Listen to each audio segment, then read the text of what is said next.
Mm. Hey everybody, how are you? Thank you for tuning in before you turn in. I'm your host, Jonathan Lee Iverson, and this is Ringmaster Storytime. And remember, if you love this or any other content on our page, remember to subscribe or like. It's wonderful stuff. Now, I know you're wondering, what in the world am I doing here? Stuff in my face. Well, anybody who knows me knows that donuts are my favorite pastime. And would you believe, I searched high and wide to find out where this delicious treat came from. And would you believe it? I found it. Check it out. The Whole Story of the Donut by Pat Miller, illustrated by Vincent X. Kirsch. Few remember the master mariner Hanson Crockett Gregory, though he was bold and brave and bright. But the pastry he invented more than 166 years ago is eaten daily by donut lovers everywhere. This is his story. In 1844, Hanson Gregory was just 13 when he went to sea. He left the family farm to become cabin boy on the schooner Isaac Acorn out of Rockport, Maine. Hanson quickly rose to cook's assistant, then was put to work high in the rigging. He ran up the ratlines barefoot as high as 8 stories to furl or release the sails. He could steer a ship over trackless waves by sun and stars. By 19, Hanson was captain of the cargo schooner Hard Scrabble, tall with canvas stretched to the wind. In a few more years, Captain Gregory raced his cargo from Maine to California as commander of a clipper, the fastest ship on any ocean. On one voyage, he risked ship and crew to rescue 7 Spanish sailors from certain death in a frigid sea. When the news reached Spain, Queen Isabella II awarded Captain Gregory a medal for heroism. But what about the pastries? For that, we have to go back to June 22nd, 1847.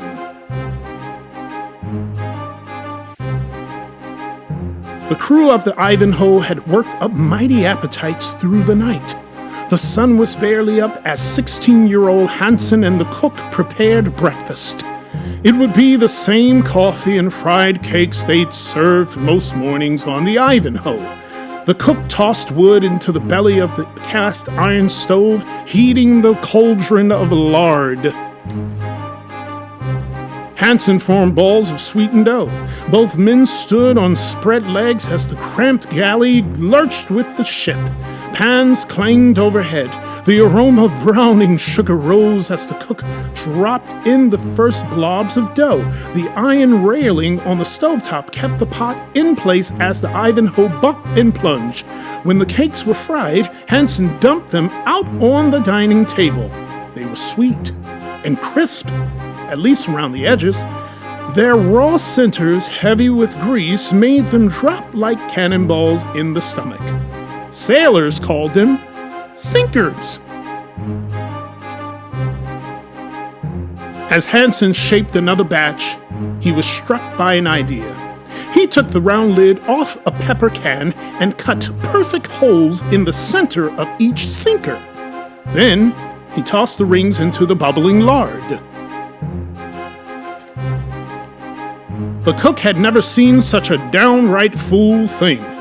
Neither had the sailors who showed up for breakfast. But that didn't keep them from taking a bite. The cakes were brown and sweet and fully cooked. Sighs of delight rose above the noisy sea.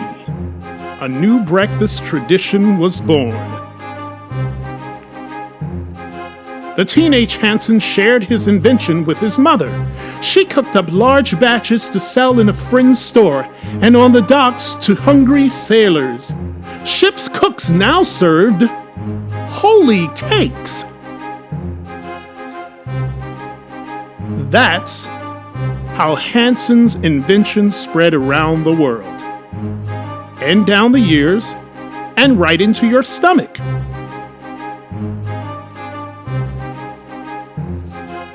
But sailors like their stories bold. Not satisfied with the pastry's humble origin, they spun legends worthy of such a delicious treat. One told how Captain Gregory wrestled the wheel as the sea became a monster. The first mate brought sinkers to keep up the captain's strength. Just as the captain grabbed one, the waves crashed over his head.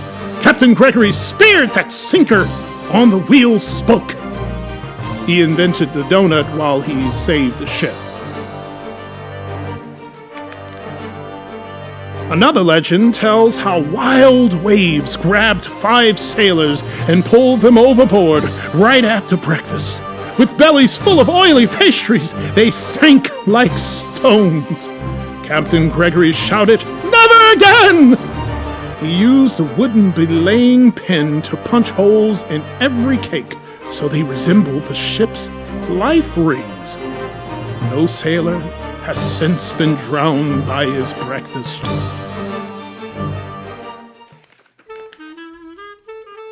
Interviewed in 1916 for the Patriot Ledger, Captain Gregory seemed amused at all the fuss over his invention 69 years before. He laughed as he teased the reporter that he had invented the first hole ever seen by mortal eyes. When the reporter asked if he was pleased with his invention, Captain Gregory replied, "Well, sir, those donuts were the finest I ever tasted. No more indigestion, no more sinkers, just well done fried through donuts." At 89, Captain Gregory died at the Sailor's Snug Harbor, a home for sailors near Quincy, Massachusetts. He was buried overlooking the sea where stormy weather can be spotted as readily as it once was from the quarterdeck of the Hard Scrabble.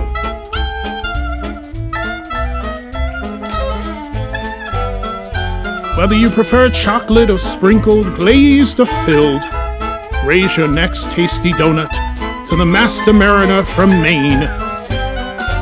The end. Was that scrumptious or what?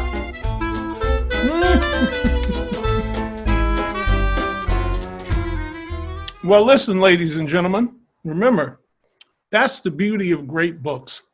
You can always find out so many wonderful things, like who made your favorite dessert. Next up, we have a delightful tale that I think you're going to enjoy. So sit back, relax, and enjoy our second story of the evening. Lady Hahn and Her 7 Friends by Yumi Heo. Long, long ago, when tigers still smoked pipes, there lived Lady Hahn. Lady Hahn's job was to sew shirts and skirts. In her room, she had 7 friends: Mrs. Ruler, Newlywed Scissors, Young Bride Needle, Young Bride Red Thread, Old Lady Thimble, Young Lady Flat Iron, and Little Miss Iron. One day, Mrs. Ruler stood up and boasted about her height. "The reason Lady Hahn sews so well is all thanks to me. I tell her just how long and how wide the silk for her shirt should be. I am the most important of all." Newlywed Scissors walked in quickly and said, "You forgot about me. You talk only about yourself. How good is measuring the silk well if you cannot cut it? I am the most important of all."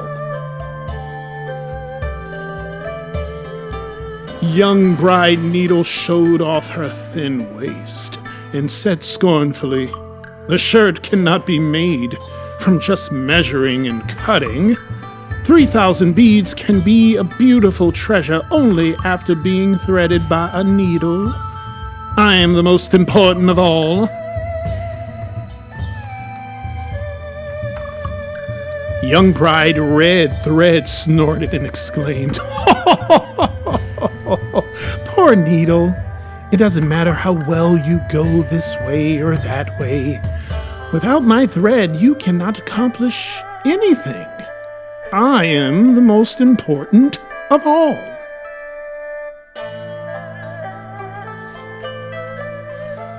Old Lady Thimble was knocking on the floor with her back scratcher and shouted, "Who is taking care of Lady Hahn's thumb day and night? Sewing cannot be done with a sore finger. I am the most important of all." Young Lady Flatiron finally blurted out, "All of you boast too much about yourselves. Who flattens all the wrinkles in every corner of the shirt and makes it look good? I am the most important of all." And last, Little Miss Iron said with blushed cheeks, "What good are flattened shirt corners if there are wrinkles across the shirt? With one press, I make all creases disappear. I am the most important of all."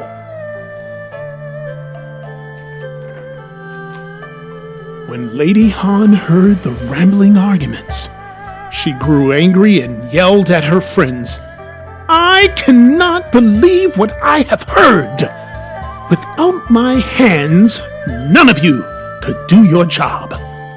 I am the most important of all." Lady Hahn shoveled her 7 friends into the sewing box. She turned her back and went to nap. Startled, the 7 friends lost their words, but soon they cried. "Lady Hahn forgets all about me after the measuring is done," complained Mrs. Ruler. "I am thrown on the floor when my legs are dull," said Newlywed Scissors. "Lady Hahn breaks me in half when I make a tiny mistake," said Young Bride Needle, frowning. "She pulls me up when I get tangled." Young Bride Red Thread sighed. I get pricked saving Lady Hahn's thumb, and it hurts," said Old Lady Thimble, sobbing. "Lady Hahn puts me in a hot fire." Young Lady Flatiron teared. "I am pushed down so hard," said Little Miss Iron, sniffling. They all decided to leave the sewing box.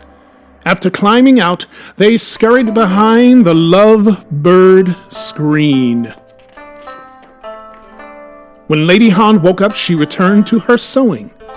Then she put her hand in the sewing box to grab her 7 friends. None were there. Lady Hahn looked everywhere for them. Mrs. Ruler, Newlywed Scissors, Young Bride Needle, Young Bride Red Thread, Old Lady Thimble, Young Lady Flatiron, and Lady Miss Iron, called Lady Hahn. But her 7 friends were gone. That night, Lady Hahn tried to continue sewing the shirt. "Oh no, I cannot tell if the sleeve is long enough. I am not able to cut extra silk from the bottom seam. I am not able to hem the front. My shirt is all wrinkled and my thumb hurts. Please come back, please," begged Lady Hahn. From behind the screen, the 7 friends heard Lady Hahn crying. "Poor Lady Hahn, she needs us," said Old Lady Thimble. They felt sorry about leaving the sewing box and hurried back after Lady Hahn went to bed. The next day, Lady Hahn was delighted to see her 7 friends in the sewing box. "I am sorry for what I said. I forgot how important all of you are. A shirt cannot be made even if one of you is missing." Lady Hahn and her 7 friends smiled at one another. Ever since then, Lady Hahn and her 7 friends sew happily together. What an incredible lesson in community, in togetherness, in friendship, in unity So many wonderful things we can do if we understand our worth and our values one to another. Ladies and gentlemen, boys and girls, I thank you so much for tuning in before you turn in. I am your host, Jonathan Lee Iverson, and this has been Ringmaster Storytime. Remember, keep the circus alive inside you.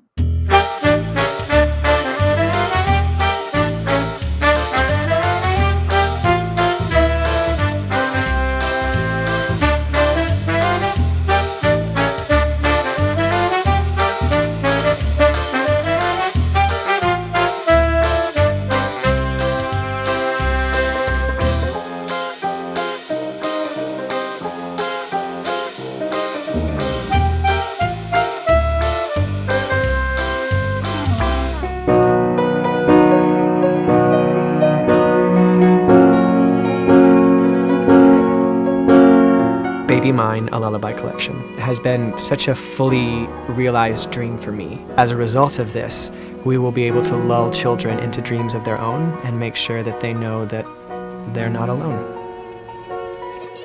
To listen to the voices make these songs come to life and infuse them with the energy and the love and the comfort is very exciting. All right. When the album is sold, the money that we raise from that album will go into the Baby Mine project, which will then go towards helping children across Africa stay safe and well looked after and cared for.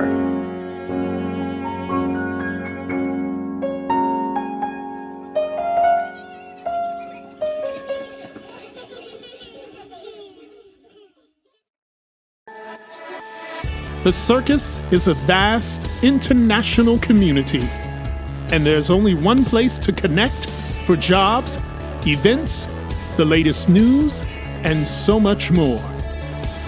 circustalk.com. Join today.